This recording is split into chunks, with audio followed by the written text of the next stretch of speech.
وبه نستعين والصلاة والسلام على سيد الأنبياء والمرسلين وعلى آله وأصحابه أجمعين ومن تبعهم بإحسان إلى يوم الدين. أما بعد فأعوذ بالله السميع العليم من الشيطان الرجيم. بسم الله الرحمن الرحيم. قال الله تبارك وتعالى في كلامه المناطق والنهى واتخذوا من مقام إبراهيم مصلى. وقال تبارك وتعالى ولا تقولوا لمن يقتل في سبيل الله أموات بل أحياء ولكن لا تشعرون. وقال النبي صلى الله عليه وسلم إن الله تبارك وتعالى جعل الحق على لسان عمر وقلبه. وقال النبي صلى الله عليه وسلم لو كان بعدي نبي لكان عمر أو كما قال عليه الصلاة والسلام.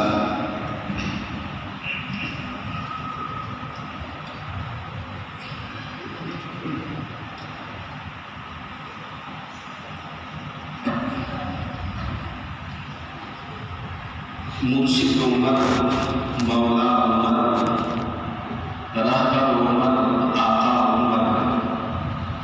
مرشد عمر، رہبر عمر،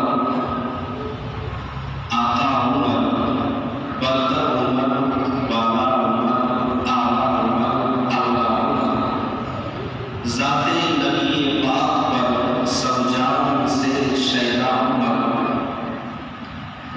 ایمان میں، ایقان میں، احسان میں یکتا عمر. بات بہاری کی طرح عزت گزرا عراق و روم سے.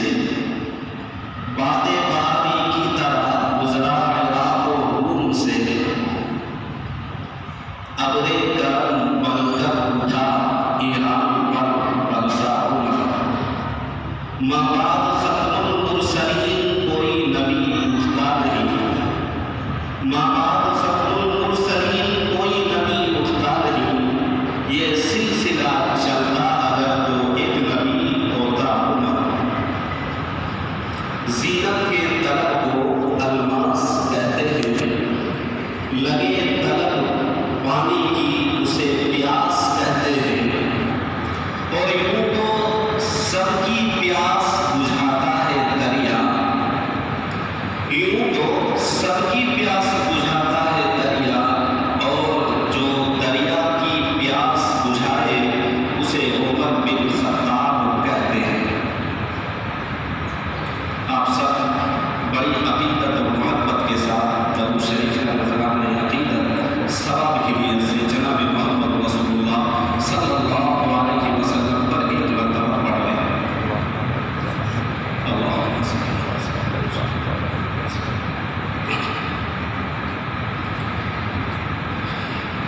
یکم محرم الحرام کو چونکہ خلیفہ ثانی امیر المؤمنین سسر رسول حضرت عمر فاروق رضی اللہ تعالیٰ عنہ کی شہادت کا ارنناک، دردناک، عبرتناک واقعہ پیش آیا ہے.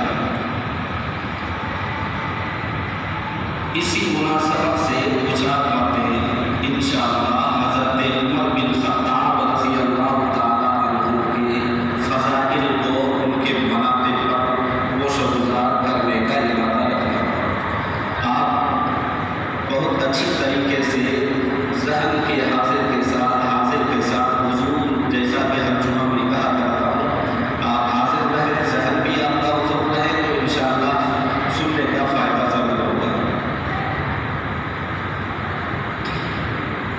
ابتدائی چند باتیں جو کتابوں میں الفاروق نامی ایک کتاب ہے علامہ شبلی رحمہ اللہ، اور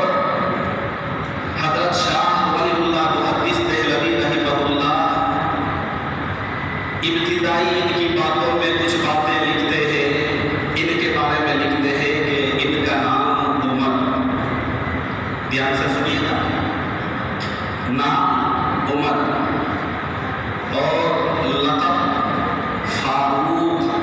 حضرت شاہ ولی اللہ محدث دہلوی رحمہ اللہ لکھتے ہیں ان کے بارے میں کہ الفاروق کی جہاں وجہ تسمیہ بہت ساری لکھی گئی ہے، یعنی فاروق ان کے لقب کیوں ہے اور اس کے میننگ کیا ہے، کیوں فاروق کو فاروق کہا جاتا ہے، اس سلسلے میں جہاں کئی باتیں لکھی ہیں وہاں ایک بات یہ بھی لکھتے ہیں اور وہ یہ سر فہرست ہے کہ الفارق بین الحق والباطل۔ فاروق اس لیے کہا جاتا ہے کیونکہ الفارق بین الحق والباطل، حق اور باطل کے درمیان تمیز کرنے والا، فرق کرنے والا، چونکہ بالکل واضح کر دیا کرتا تھا، اس لیے ان کا لقب فاروق دینے والا کون؟ جناب محمد رسول اللہ صلی اللہ علیہ وسلم بذات خود۔ کنیت ابو حفص، حضرت عمر بن خطاب رضی اللہ تعالی عنہ امیر المؤمنین خلیفہ ثانی ہیں، مدینہ المنورہ میں مسجد نبوی میں فجر کی نماز پڑھانے کے لیے مصلی پر ہیں، مصلی رسول پر فجر کی نماز پڑھانے کے لیے کھڑے ہیں، قرآن کریم کی تلاوت میں محو ہیں۔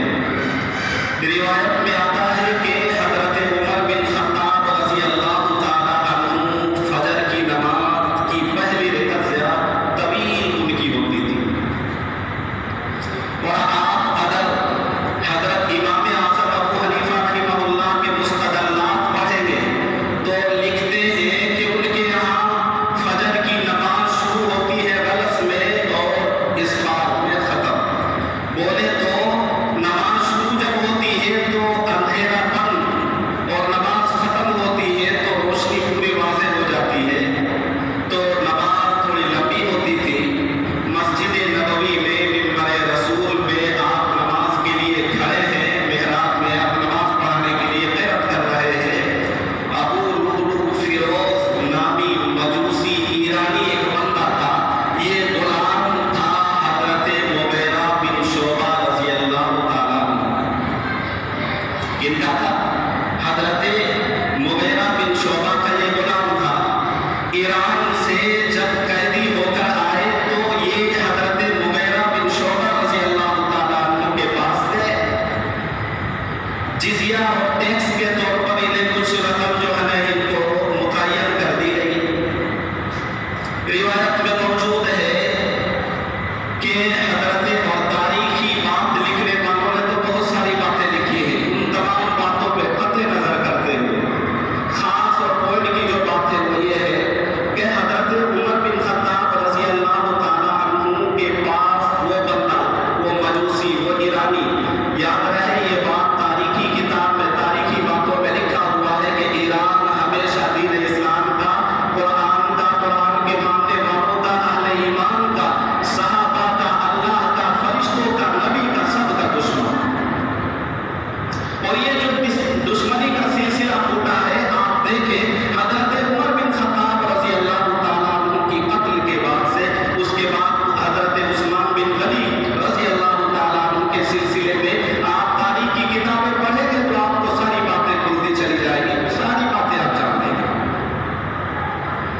یہ مغیرہ بن شعبہ رضی اللہ تعالیٰ عنہ کا وہ غلام جن کا نام فیروز ابو لؤلؤ، یہ ایرانی ہے، مجوسی ہے، یہ آتا ہے اور آ کر حضرت عمر بن خطاب رضی اللہ تعالیٰ عنہ چونکہ امیر المؤمنین ہیں، حاکم وقت ہیں، آ کر انہوں نے حضرت عمر بن خطاب کے سامنے بات رکھی کہ میرا جو مالک ہے وہ مجھ سے کام ٹیکس زیادہ لیتا ہے، مجھ سے ٹیکس زیادہ لیتا ہے۔ جناب محمد رسول اللہ صلی اللہ علیہ وسلم پر جان نشاور کرنے والا خلیفہ ثانی عمر بن خطاب رضی اللہ تعالیٰ عنہ نے پوچھا کہ بھائی بتاؤ ٹیکس کتنا ہے؟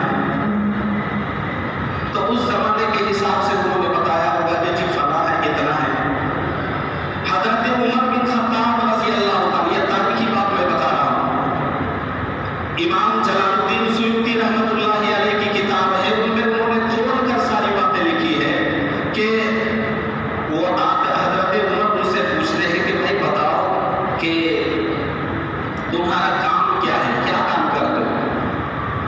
انہوں نے کہا کہ جی میں یہ کام کرتا ہوں، یہ بھی کرتا ہوں، یہ بھی کرتا ہوں، اور اس چیز کا تو میں بڑا ماہر ہوں، یہ بھی کر لیتا ہوں۔ تو جب انہوں نے کئی باتیں بتائی کہ میں یہ بھی کرتا ہوں، وہ بھی کرتا ہوں، اس کا بھی کاریگر ہوں، تو کہا کہ بھائی تمہارے پاس جتنی ہنر ہے، جتنا کام جانتے ہو، اس حساب سے تو تمہارا ٹیکس بالکل کم ہے، کچھ بھی نہیں ہے۔ وہ جب آیا اور اپنی بات رکھی، شکایت رکھی، حضرت عمر نے نکار دیا، کہا کہ بھائی تمہارا ٹیکس زیادہ نہیں ہے، چلے جاؤ۔ تو ان کو بڑا برا لگا، اچھا نہیں لگا۔ تب اس نے جو ہے اس کے دل میں اس کی بات کی، نفرت یا کہے بغض کہے عداوت کہے دشمنی کہے، وہ تو چلا گیا۔ لیکن ایک دفعہ کی بات ہے، حضرت عمر بن خطاب رضی اللہ تعالیٰ عنہ کو چکی کی ضرورت تھی۔ اس سے پوچھا کہ بھائی تم چکی بنا لیتے ہو، میرے لیے ایک بڑھیا سی چکی بنا کر تیار کر دو، اور اس کے عوض میں جو رقم دینی ہوگی، جو پیسہ دینا ہوگا، وہ میں ادا کر دوں گا۔ لکھا ہے کہ اس مجوسی نے، جس کا نام ابو لؤلؤ فیروز ہے، ایران کا مجوسی ہے، مذہب کے اعتبار سے یہ کہتا ہے کہ امیر المؤمنین میں آپ کے لیے ایسی چکی بناؤں گا کہ ساری دنیا یاد رکھے گی۔ دھیان ہے آپ کا میرے طرف؟ ہے دھیان؟ سن رہے لوگ سے؟ انہوں نے کہا کہ حضرت عمر نے کہا کہ میرے لیے ایک بڑھیا سی چکی بناؤ۔ سامنے والا کہتا ہے کہ امیر المؤمنین میں آپ کے لیے ایسی چکی بناؤں گا کہ پوری دنیا یاد رکھے گی۔ وہ بندہ کہہ کر چلا گیا۔ حضرت عمر بن خطاب رضی اللہ تعالیٰ عنہ کے سامنے اور اصحاب رسول تھے، یعنی صحابہ تھے۔ آپ رضی اللہ تعالیٰ عنہ نے دیگر صحابہ سے ڈسکس کیا اس بات کے سلسلے میں جو وہ کہہ کے گیا۔ آپ نے بتایا کہ یہ جو بندہ ہے، یہ جو مجوسی ہے، یہ جو ابھی آیا اور مجھے کہہ کر گیا، یہ دراصل باتوں باتوں میں یہ کہہ کر گیا، اشارہ اور کنایا سے یہ بتا کر گیا، بلکہ یہ مجھے قتل کی دھمکی دے کر گیا ہے۔ تو جو اور صحابہ تھے انہوں نے کہا کہ امیر المؤمنین پھر تو اس کا جو ہے لگے ہاتھ اس کا سر قلم کر دیتے ہیں۔ بھائی جب بات ایسی ہے، یہ قتل کرنے کے ارادے سے آیا تھا اور دھمکی دے کے جا رہا ہے کھلے عام، تو کیوں نہ ہم اس کو مار دیں، اس کی گردن اڑا دیں۔ حضرت عمر بن خطاب، دیکھیں یہ بہت پوائنٹ کی بات ہے، پوائنٹ کو بھی نوٹ کیجیے آپ، بہت پوائنٹ کی بات ہے۔ حضرت عمر رضی اللہ تعالیٰ عنہ نے بتلایا کہ بھائی شریعت محمدی علی صاحب الصلاۃ والتسلیم کے اندر، یعنی دین اسلام کے اندر، شریعت کے اندر، مذہب اسلام کے اندر یہ ہے کہ جب تک جرم ثابت نہ ہو جائے تب تک آپ کسی کو مجرم نہیں ٹھہرا سکتے اور نہ ہی اس کو آپ سزا دے سکتے۔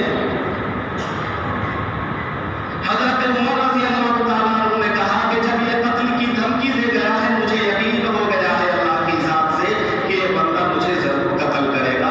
اب آپ کے ذہن میں یہ سوال اٹھ رہا ہوگا کہ حضرت عمر کو اگر پہلے پتہ چل گیا، اللہ نے دل میں وہی اللہ نے دل میں بات القا کر دی اور پتہ چل گیا کسی طریقے سے اللہ کی ذات کے کرم اور رحم کرنے کی وجہ سے، تو پھر فوراً اس کو گرفتار کرنا چاہیے، یا یہ کہ اس کو سرزنش کرنی چاہیے، ان کو پکڑ کے پوچھ تاچھ کرنا چاہیے، قید کروانا چاہیے، کچھ نہ کچھ عمل انجام دیا جاتا۔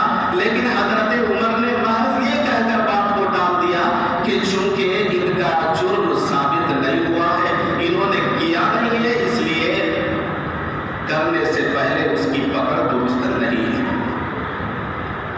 باہر گئے، چلے گئے۔ حضرت عمر بن خطاب رضی اللہ تعالیٰ عنہ کے بارے میں حضرت شاہ ولی اللہ آگے لکھتے ہیں کہ حضرت شاہ ولی اللہ محدث دہلوی رحمہ اللہ لکھ رہے ہیں حضرت عمر فاروق کے بارے میں کہ 10 سال 6 مہینہ 10 دن یہ خلافت کے عہدے پر براجمان رہے۔ کتنے دن ان کی خلافت رہی؟ 10 سال 6 مہینہ اور 10 دن۔ آگے لکھتے ہیں وہ حضرت عمر بن خطاب رضی اللہ تعالیٰ عنہ کی خلافت کے دور میں ہی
تائید پر نازل ہوئی۔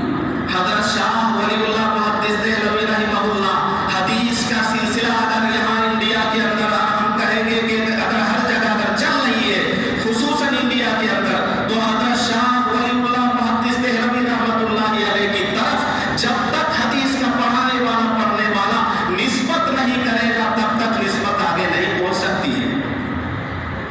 یعنی حدیث کا مقام اگر اور حدیث کا مرتبہ اور حدیث کا پڑھنا پڑھانا اور حدیث کی اشاعت کو عام کرنا اگر ہوا ہے تو حضرت شاہ ولی اللہ محدث دہلوی رحمہ اللہ اور ان کے صاحبزادے حضرت شاہ عبدالعزیز محدث دہلوی رحمہ اللہ اور ان کے خانوادے سے یہ جو ہے عمل چلا ہے۔ لکھتے ہیں کہ ادھر عمر رضی اللہ تعالیٰ عنہ کے غور سے سنی، لکھتے ہیں کہ ادھر حضرت عمر رضی اللہ تعالیٰ عنہ کی زبان سے بات نکلی، اللہ تبارک و تعالیٰ نے عمر رضی اللہ تعالیٰ عنہ کی زبان سے نکلی ہوئی بات کو قرآن کی آیت بنا کر نازل کر دیا۔ کیا مقام تھا؟ قرآن مقدس کی جو آیت میں نے ابھی پڑھی ہے، اللہ کے نبی صلی اللہ علیہ وسلم ارشاد فرماتے ہیں کہ جناب محمد رسول اللہ صلی اللہ علیہ وسلم حج کے موقع